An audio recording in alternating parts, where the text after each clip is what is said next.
So today in the SVO, we're going to be doing a little bit of tuning. Car's got to warm up a little bit. I got my laptop hooked up to it. But while it's warming up, I figured I would go over probably the 5-6 things that I've done to this thing in the last year that have really, made the car a lot better. And, obviously a little bit faster, more stiff. And hopefully it'll get me a 12-second run here at the quarter mile soon. So first thing is, I had it on the car on one of the track days. I put that 10.5-inch clutch conversion in it. Got that adapter plate from Canfield Industries. It's a nice milled piece of aluminum. It had the notches out for the head because it sticks beyond the back of the block just a little bit. Worked out great. The only problem I had was I got a new bearing retainer for the tranny from LMR, and it was their brand, and the steel pressed in sleeve didn't stay pressed in. So I ended up having to take the transmission back out, and then I had that video where I basically just tapped some holes and put some red Loctite in with some screws, and it's been fine ever since. Next thing I did, I believe, was I put in the PIMP ECU system with the 60-pound injectors. It's been great. I mean, that's what I'm using to tune it right now. I had an exhaust leak recently, which kind of threw some stuff off, so I'm kind of having to retune it. But I can't say enough about what Stinger and I think Wes Kaiser or something, I think that's his name, they came up with it, and it works out really well. The next thing I did, since I got the ECU all squared away, was I sent out the head, because we had gotten this head from, or it smoked.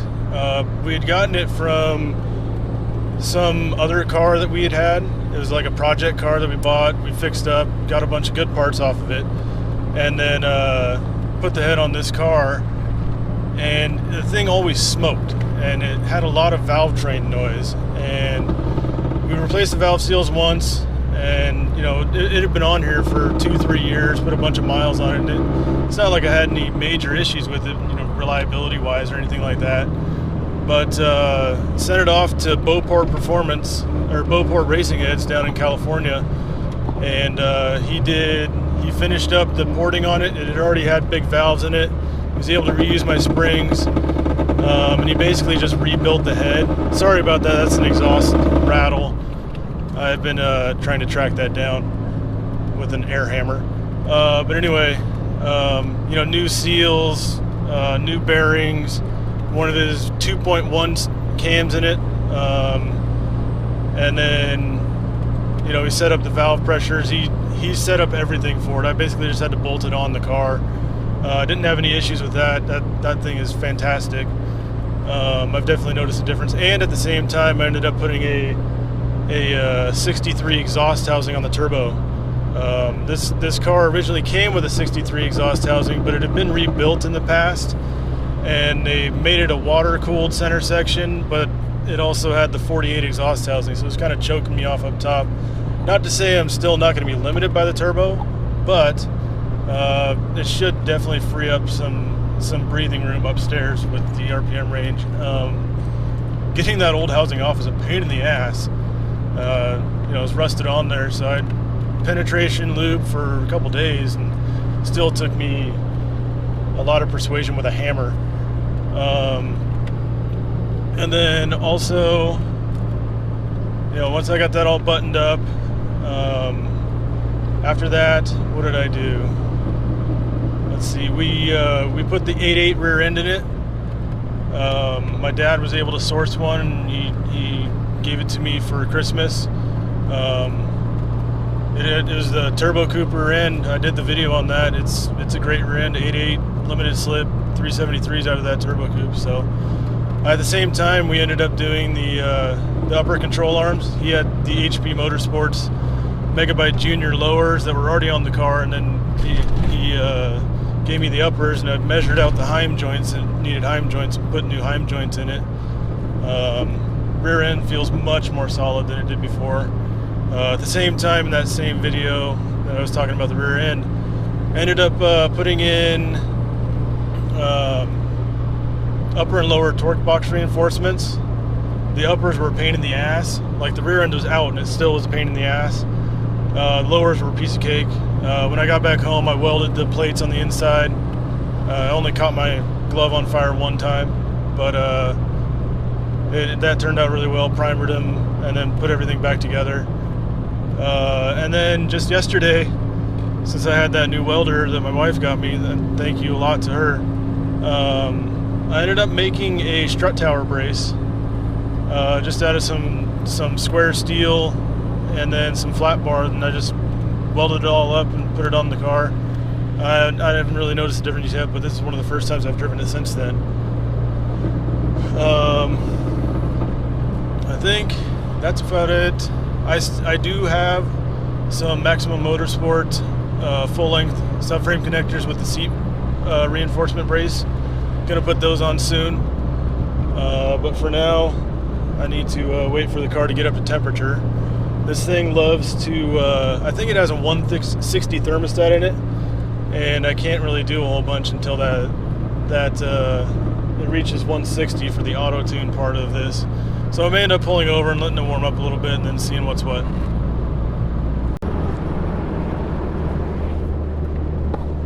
So another cool thing I did today was wire in a clutch switch to the ECU, so that way I can do flat foot shifting and it kind of pulls a little bit of timing out to prevent it from over revving a whole bunch, so that way I don't lose as much boost through shifts. Initially I thought it'd be sweet because I could use it for the launch control and then, you know, like a two-step when I'm at the line at the drag strip, but I can't quite get it figured out, so I just ended up raising the maximum RPM of the launch control to like beyond my red line so it won't cut in at all. And then the no lift shift, I just went ahead and, you know, dialed that in, just kind of general settings, and I just tried it out. It really worked. I will try that out here in a sec and get it on video.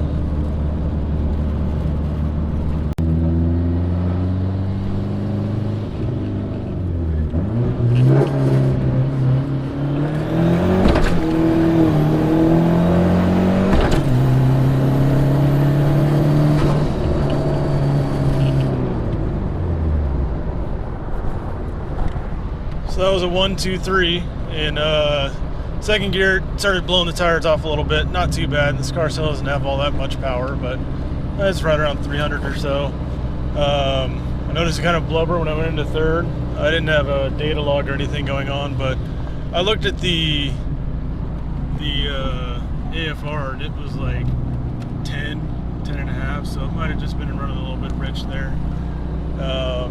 Like I said, with the exhaust leak that I had, it kind of messed up the tune, and I just got to basically drive it and then let it kind of correct itself. Tuner Studio is really, really friendly to use. I've never tuned a car before, and I've put 1,000 miles or so on this thing since I've got the ECU in there, and it just seems to work really well. I haven't blown it up yet. Fingers crossed. If I do today, it'll probably be on camera. So this will be it from a dig. I haven't done this yet with the new head.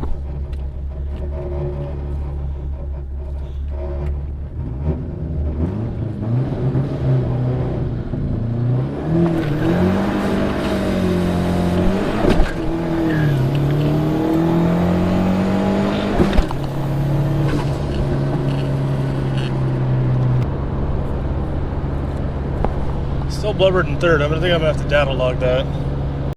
All right, here we go.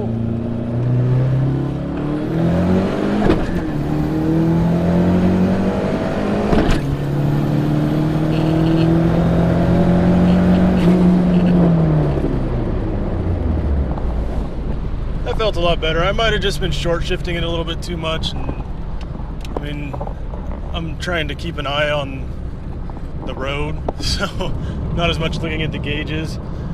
I'll probably end up data logging later when I kind of have a little bit more wide open throttle pulls in it. The only reason I don't do it now is because I don't know if data logging while auto tuning is going to cause me to get erroneous data, whereas I can just let the car do its thing. I did look up, like kind of a midway through third, almost to 6,000 or so, and the AFR was like 11.6, 11.7, which it actually reports a little bit lower in Tuner Studio. I mean, not by much, by like a tenth. So we'll just keep on going.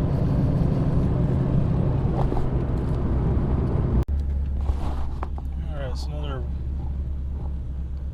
as safely as I can, I'll give her the beans, so to say.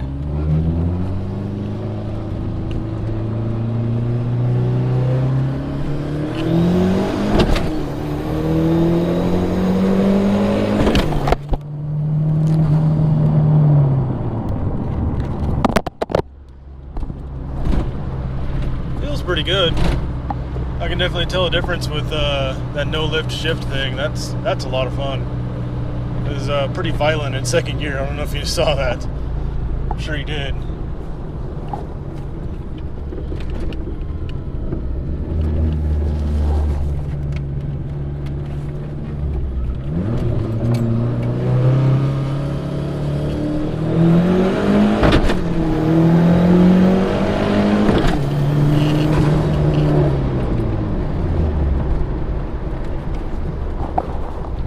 The only problem I'm having now is just that the wastegate hole on the T3 is obviously way too small right now. I have the electronic boost controller from Stinger, from his website. It's like a Ford part number, even it came in a Ford part bag. But just dialing in the duty cycles and everything is kind of a pain in the ass to actually get it to control the boost properly. I'm still having spiking, but I just have to mess with it some more, see if I can minimize that. So, let's see, hopefully this light turns soon.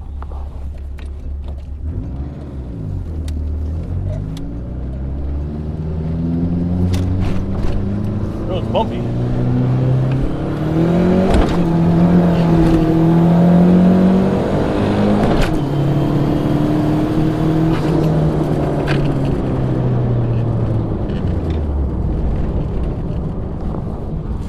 Boy, it's a good thing I put those torque box reinforcements in there, because this thing is, every gear when you hit it, it just hammers the gear now, like a lot harder than it did before. It just had the stock bushings in there before, the stock upper control arms, so let's go this way. All right, so I just messed with Tuner Studio and increase the bias duty table on the boost controller, so that way it'll give me a little bit more boost. I only went up by 5%, or yeah, 5%. So we'll see how that works out. See where we're at.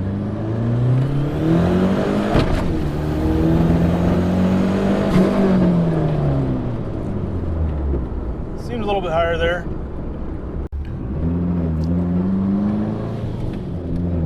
Alright, so I messed with the table a little bit more, basically just turning it up, see what happens.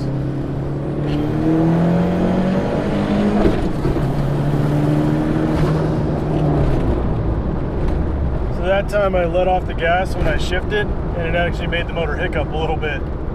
So let me try that again.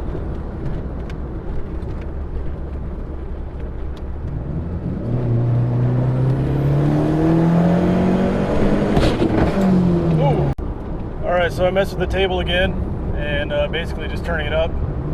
Make sure there's nobody over this crest here. Yep, I think we're good for just a 2-3.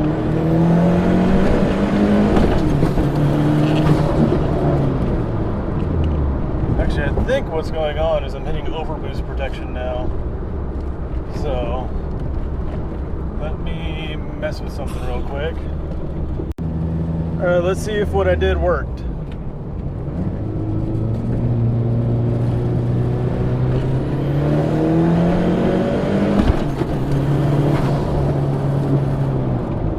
I'm still at an overboost, so I gotta try and control that a little bit better.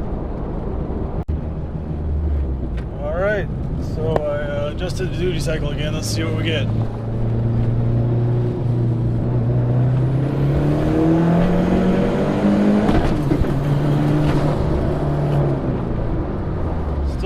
overboost cut.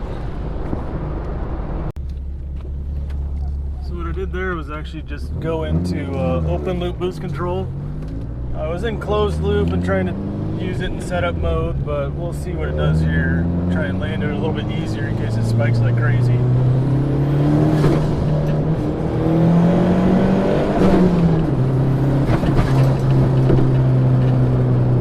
Oh, yeah, the RPM too low. Thing boosts up like crazy now. All right, let's see what's what.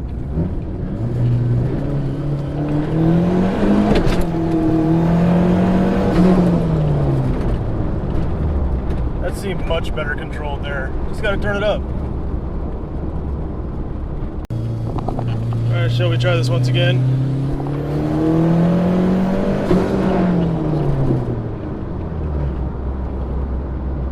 This should be a good one too.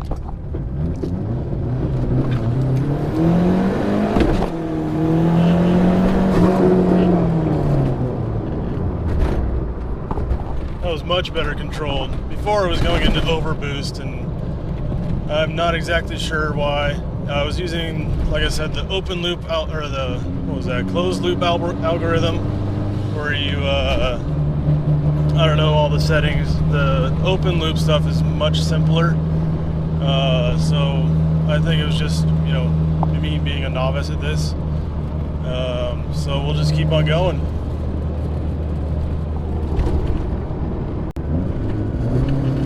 Here we go.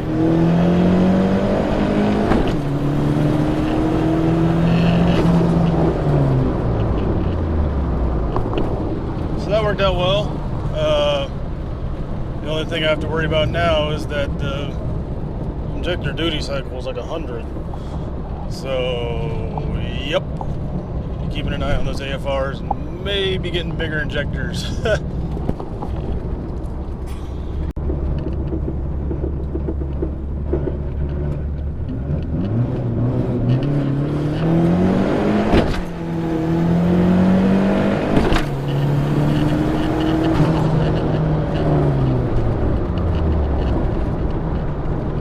Was that violent 1-2? God damn.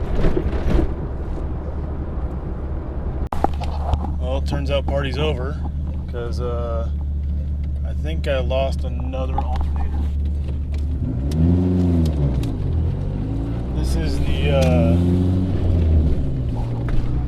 what is this? This is the third one I've got from AutoZone. So, let's see if I rev it up. Does it charge? Nope. Let's see. The first one died almost right out of the gate. Second one. No, this. What is this? I don't know. It's kind of annoying, is what it is.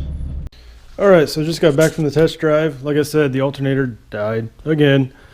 I did the 3G swap on it. I'm going to ask online about wiring. I got it from the wiring from a site that the guy has an SVO, and he's done the same thing, but I just can't keep to seeing an alternator in here. Can show off. It's not pretty. Let me get a light here. Did you want to be on camera, Dougie? Maybe? I don't know. Maybe that's a yes. She's wagging her tail. I made this strut tower brace yesterday. It isn't pretty, but it works. I just went out and beat on the car, and I don't see any cracks in the welds, so that's always good. Welds aren't pretty, but you know, it works. I use that welder, gasless $100 welder from China. So alright, so that should be about it. I'll see what I can do about an alternator. I gotta dig out the old one and see if I got the receipt for this one again. So I'll see you next time. Alright, so a little update.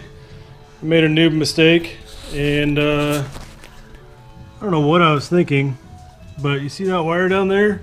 Well, that should be connected to here. I used way too big of a connector, and these joints are begging to be soldered now. I got a proper soldering gun when I was at a swap meet recently. I actually ended up getting those slicks. They're 26 8.5 by 15s that I'll be putting on those rims. And I got like a 200 watt soldering gun for $1. It's an old Craftsman 200. It's an amazing soldering gun. So let us fix the wiring and see what we got.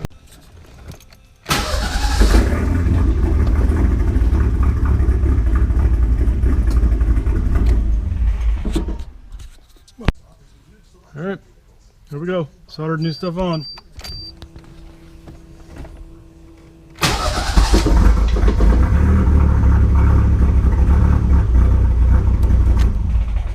Thank God.